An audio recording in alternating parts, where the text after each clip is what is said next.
Selamat pagi, siang, sore, atau malam. Karena gue nggak tahu lo nonton video ini kapan. Nah, gue mau coba menjelaskan kenapa puli matic yang pakai tatakan per itu kemungkinan bisa meledak. Pertama, banyak yang nggak ngeh atau nggak fokus ganti per yang lebih tinggi, per iblis atau per gundurwo gitu. Dan akhirnya ketika puli bekerja maksimal, pernya rapet dan akhirnya dia melenting. Melenting tuh pernya berubah bentuk dari bulat jadi lurus gitu deh pokoknya.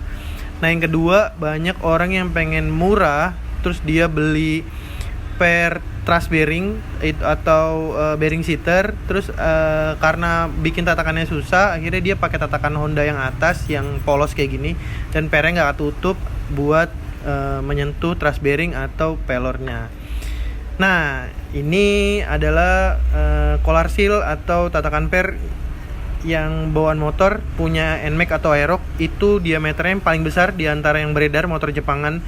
Jadi agak sulit untuk bikin tatakan pernya yang nyentuh pelor atau yang nyentuh truss bearing. Jadi makanya kemungkinan pernya nggak ditatakin lagi, langsung kena truss bearing atau langsung kena pelor. Nah, itu yang bikin CVT-nya jadi meledak. Oke. Nah, ini harusnya ditutup gitu ya, harusnya ketutup. Nah, ini gue mau jelasin tatakan per yang gue jual itu dia selalu ditatakin gini ya mas. Itu saya potong terus selalu ditatakin dan sudut per yang di ujung tuh yang tinggal setengah itu ketutup. Jadi itu yang bisa melindungi pernya supaya tidak melenting. Terus kemudian ini pelornya sorry. Nah, truss bearing tuh, nah ini buat yang versi murahnya nih. Jadi dia nggak beli, dia cuma beli pelor aja di tukang sepeda, terus akhirnya tutup atasnya dipasang buat tatakan. Nah, ini yang mungkin bisa bikin melenting. Nah, sebelumnya gue pernah pakai truss bearing. Kenapa gue ganti ke pelor? Karena pertama, truss bearing itu perawatannya ribet. Karena collar seal yang asli itu harus gue potong. Nah, ini bentar, ini gue contohin dulu. Walaupun gue pakai tatakan per, tapi gue pastiin pas pulinya bekerja maksimal dia tetap ada spare-nya, ada jaraknya. Dengan per standar tuh masih ada jarak mainnya, jadi nggak rapet kayak gini tuh. Ini kan rapet kan. Nah, yang rapet kayak gini nih yang bisa bikin pernya mencelat lah bahasa Indonesianya.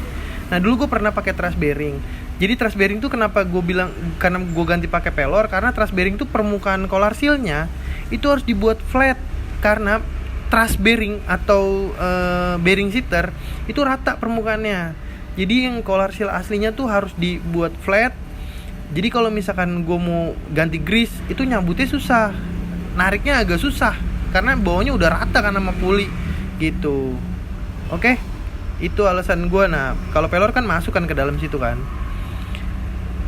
Oke, nah ini sekali lagi gue kasih lihat, pernya harus tetap ketutup. Terima kasih, selalu gunakan part original. Salam R3 Matic Shop.